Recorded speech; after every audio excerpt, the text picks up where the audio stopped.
അസ്സലാമു അലൈക്കും വറഹ്മത്തുള്ളാഹി വബറകാതുഹു. അൽഹംദുലില്ലാഹി റബ്ബിൽ ആലമീൻ.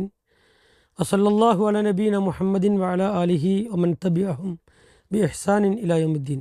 പലപ്പോഴും ഇന്ന് ഇസ്ലാം എന്ന് പറയുന്നത് ചില കാട്ടിക്കൂട്ടലുകളാണ് എന്ന് പലപ്പോഴും ചിലരുടെ പ്രവർത്തനങ്ങൾ കാണുമ്പോൾ തോന്നിപ്പോകാറുണ്ട്. ഇസ്ലാമിലൊരിക്കലും അവരുടെ ഏത് പ്രവർത്തനങ്ങളും ആരെയെങ്കിലും ബോധിപ്പിക്കാനോ അല്ലെങ്കിൽ ആരുടെയെങ്കിലും ഒപ്പമെത്തുവാനോ അല്ലെങ്കിൽ ആരെയെങ്കിലും അനുകരിക്കാനോ ഒന്നും തന്നെ ആവശ്യമില്ല.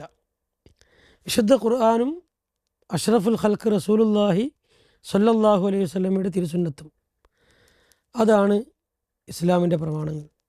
ആ പ്രമാണങ്ങളിൽ പറഞ്ഞത് എക്കാലവും അത് ജ്വലിച്ചുകൊണ്ടേ നിൽക്കും.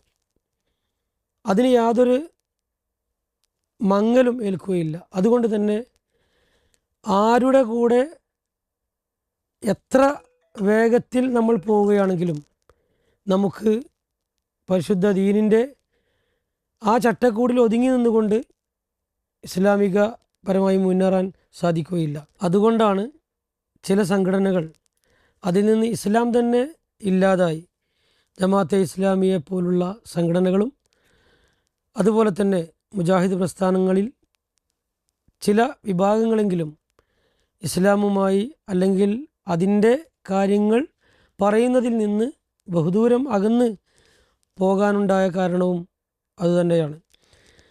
യഥാർത്ഥത്തിൽ ഈ കാട്ടിക്കൂട്ടലുകൾ കൊണ്ടാണ് സമസ്ത പ്രസ്ഥാനം അവരെ സംബന്ധിച്ചിടത്തോളം ഒരുപാട് മുന്നേറി എന്നവർ പറയുന്നുവെങ്കിലും ആ ഷിർക്കിലും ഖുറാഫാത്തിലുമെല്ലാം ഇപ്പോഴും ഉറച്ചു നിൽക്കുന്നത്.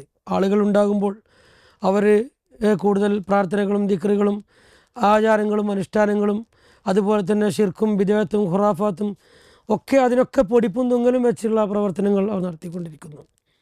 എന്നാൽ ഏതെങ്കിലും സംഘടനകളെ കുറ്റം പറയാനല്ല ഞാൻ ഈ കാര്യം പറഞ്ഞത്.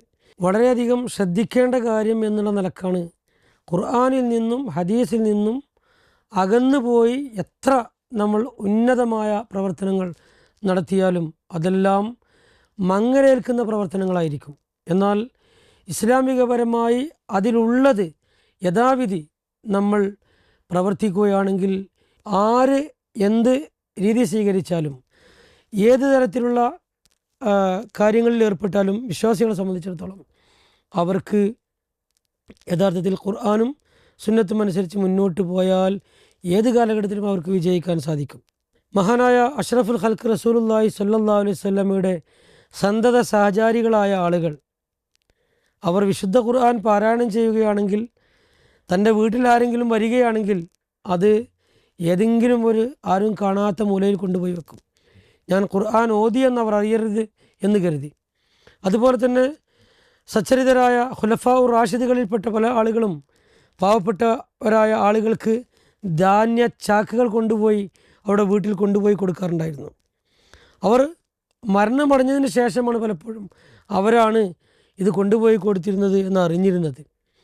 എന്ന് പറഞ്ഞാൽ രഹസ്യപരമായി അല്ലെങ്കിൽ ഇസ്ലാം അനുശാസിക്കുന്ന രീതിയിൽ നിസ്കാരം, നോമ്പ്, ഹജ്ജ്, സക്കാത്ത്, മറ്റ് വിശ്വാസപരമായ കാര്യങ്ങളും എല്ലാം അതേ നിലക്ക് പോയാലും മറ്റുള്ളവരെക്കാൾ മോശമാണ് എന്നൊരാൾക്കും പറയാൻ സാധിക്കുകയില്ല.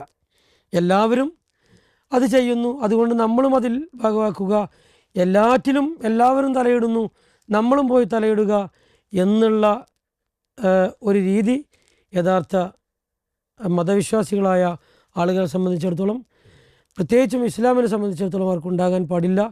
സർവശക്തനായ അള്ളാഹു സുബ്ഹാനഹു വ തആല യഥാർത്ഥ ദീൻ ഉൾക്കൊണ്ടുകൊണ്ട് വിശുദ്ധ ഖുർആനിൻ്റെയും സുന്നത്തിൻ്റെയും ആ പ്രമാണത്തിൽ ഒതുങ്ങി നിന്നുകൊണ്ടുള്ള പ്രവർത്തനങ്ങൾ നടത്തുന്ന ആളുകളുടെ കൂട്ടത്തിൽ നമ്മളെല്ലാവരെയും ഉൾപ്പെടുത്തി അനുഗ്രഹിക്കുമാറാകട്ടെ. റബ്ബന തഖബ്ബൽ മിന്ന ഇന്നക അൻത സമീഉൽ അലീം വതുബ് അലൈനാ ഇന്നക അൻത തവ്വാബുർ റഹീം വആഖിറു ദഅവാനാ അനിൽ ഹംദുലില്ലാഹി റബ്ബിൽ ആലമീൻ വസല്ലല്ലാഹു അലാ നബീന മുഹമ്മദിൻ വഅലാ ആലിഹി വസഹ്ബിഹി വസല്ലം. അസ്സലാമു അലൈക്കും വറഹ്മത്തുള്ളാഹി വബറകാതുഹു.